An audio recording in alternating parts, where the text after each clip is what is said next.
Hello, my name is Mallory Sarchet, and this month the STEP video is focusing on careers which required a 4-year degree as a pathway to this profession. You'll be hearing from a nurse, a funeral director, an engineer, and a chief financial instructor.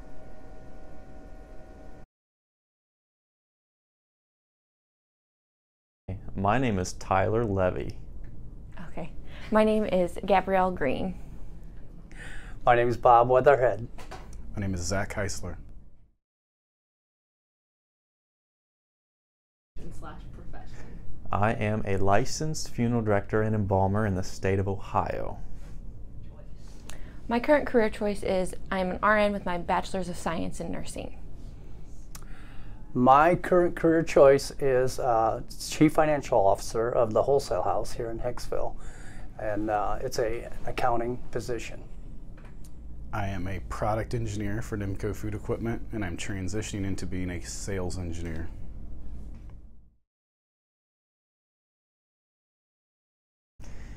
Well, I started from the bottom. I literally was just a guy who came and mowed the lawn and did maintenance around the funeral home. I started when I was like 14 or 15, and it just kind of blossomed into, hey, do you want to work a visitation? Hey, do you want to work a funeral? And then I got really interested in it, and then I took the necessary steps it took to go to college and become a funeral director. It actually started while I was in high school.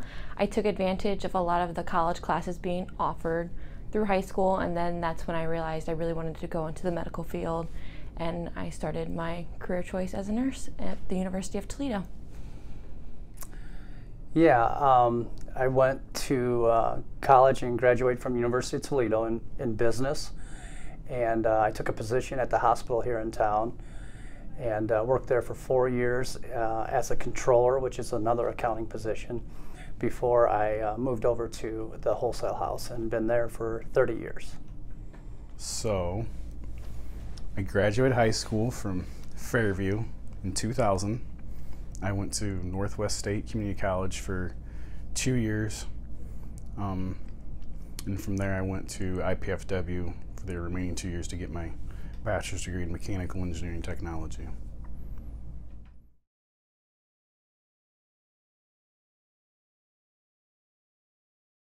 Okay. I decided that I needed to go to college when I started researching funeral directing and embalming in the state of Ohio. I realized that I was going to have to get my bachelor's degree.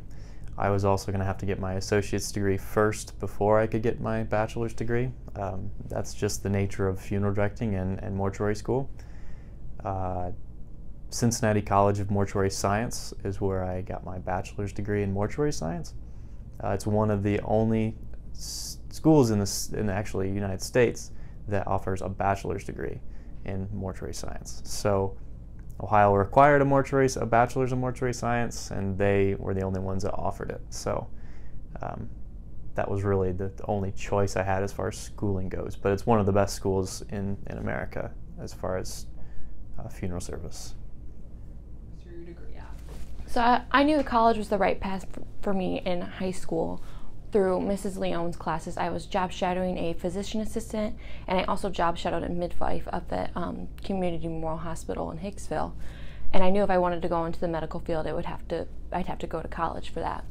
And I chose the University of Toledo due to their new simulation center. They offered a lot of high-grade technology that a lot of colleges hadn't updated to yet, which I really liked. It was kind of predestined that I would go to college. Like some families are military families where it's just assumed that you're going to be in the military as you grow up. I'm one of 13 children, and all 13 went to college and graduated. So as the 10th child in that group, it was kind of assumed that that's what would happen. We had a choice, but at the same time it was kind of set that that's what you would do. I went to school originally for engineering at Tri-State, which is now Trine, and then I found that I liked business better than the engineering side, so I ended up going to the University of Toledo, and like I said, graduated with a Bachelor of Business Administration. Wow. So I don't really know when I figured out college was for me. As long as I can remember, I had my uncle Sam was always like, "Oh, you should go to college, go to Purdue," you know, and he'd always show me his class ring from college. But I don't think it happened really till junior, senior year of high school. You go to some meetings, and the guidance counselors are trying to get you to take your ACT and all that. And I think I just realized that I wanted to do something, but I wasn't really sure what it was. And I just kind of picked engineering because it kind of had the best of everything.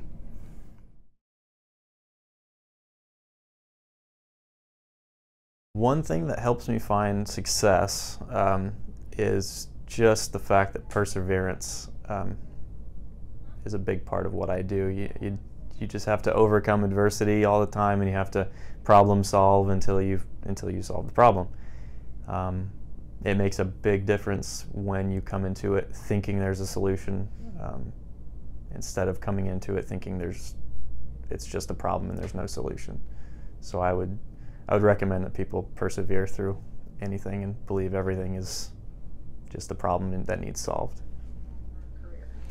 I would have to say that I had taken a lot of advantage of the college classes that were offered while I was in high school, and that I did not give myself a very easy senior year like some people want to believe that's the thing to do, and it wasn't. It helped me prepare for college, and I was ready to tackle one of the biggest choices of my life that I was making for my career.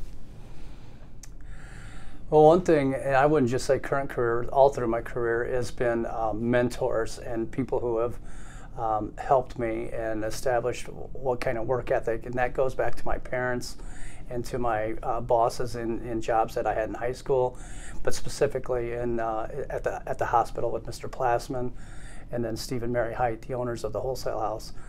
These are people who kind of steered you in the direction to become the person that you are and the job that you are with the work ethic that you have and those type of things. So that's the number one most important thing to me, was having good mentors.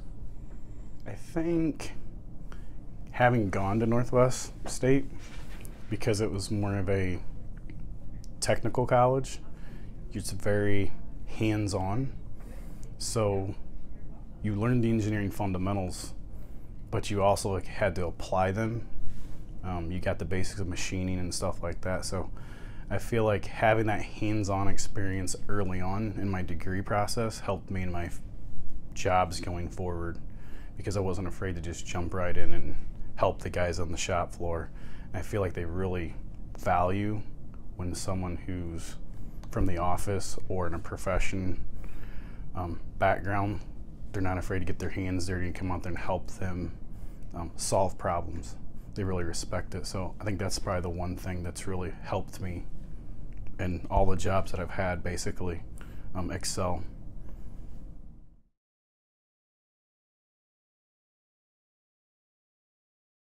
One thing I enjoy about my job, and the thing I enjoy most about my job, is that I get to help families through a very difficult time in their life. It's something that you never really have an opportunity to do outside of my profession. One thing I don't like about my job is the hours and the uncertainty of it all. I get called day or night, doesn't matter, Christmas, Thanksgiving, 4th of July, it doesn't matter. When someone dies, you just have to go, and that's pretty hard, especially when you have a family. So. One thing that I love about my job is the rewarding factor that you get. You get to see it in your patients of, I made them be able to feel better. I was able for them to go home. I also help moms deliver babies and have moms hold their baby for the first time. So it's super rewarding. But the one thing I don't like about my job is how stressful it can be at times. It can be like a split decision, and I work night shift, so I'm the doctor's ears and eyes during nights, and I have to call and let them know if I think there's something wrong with patients, and it just can be very stressful, but the rewarding factor outweighs the stressfulness for me. Well, I really like my job, and I have for as long as I've been there. One of the things I really like is the diversity in my job. Even though it's an accounting type position, chief financial officer, I get to do a lot of different things at work, and that makes the day interesting, keeps the day, like I said, interesting, and makes it run fast too. So One thing I don't like, I don't know if there's anything particularly that I dislike about the job. The hours can be a little bit long, so if I had to say something, maybe it would be that. So, one thing I like about my job is being a food equipment manufacturer. We have a lot of companies that come to us with, how can we do this? So I really like the designing from basically like a problem-solving standpoint. You find a lot of joy in it because it's like you feel a sense of accomplishment when you can basically help somebody else solve their problem and you get that order and help the company grow.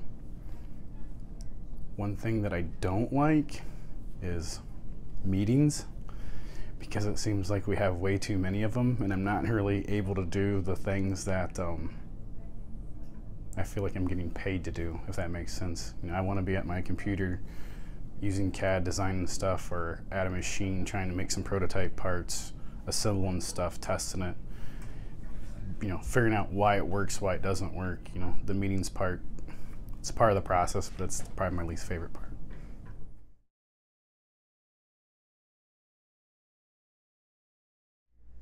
I would encourage people to really think about what they want to do. Not so much a specific job, but what they want to be involved in. Do you want to work with people? Do you want to work with animals? Do you want to teach? Do you want to be a contractor? I am a big believer that not everyone needs to go to college. That was just my path, and that was my journey. I don't expect everyone to go to college unless it's necessary for them to go to college. People are wildly successful in different careers that don't require a degree. But I do encourage people to better themselves and never stop learning, never stop trying to be better at what they are doing. So, Plan for the future. I would have to say, look into everything that you're interested in. Try to job shadow, try to do some of your own research, and just get out there and pursue every option that you would have, and it would really help you make your decision in the future. I would say that no matter what you do, if you plan to go to college, to go into the military or right into the workforce, I don't think that matters that much. It's up to you, and it's a choice that you're going to make. But I think what you do need to do with whatever you pick is to do it with purpose and with passion. There's speakers I hear at graduations all the time that say, find something that you love to do and do that, and you'll never work a day in your life. I don't think that that's very realistic. You know, I like to sing, but I'm not going to make a living out of singing. All those American Idol contestants aren't going to make a living out of singing, right? So no matter what you're doing, whether you're working at a factory, fast food, or you go to college or in the military, do it the best you can, and the cream always rises, and people will notice, and you'll find yourself in a better position before you know it, because you've done the best you could at what you were doing. Yeah, I think for kids who want to go, either whether figuring out what you want to take in high school to prepare you for college, or whether it's trying to figure out what you want to do in college, is just don't be afraid to try some different things.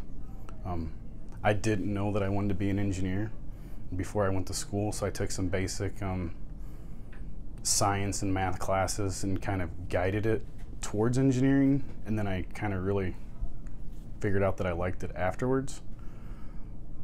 I don't think it's too hard to conceive that most kids are a little nervous about if they're going to make the right choice.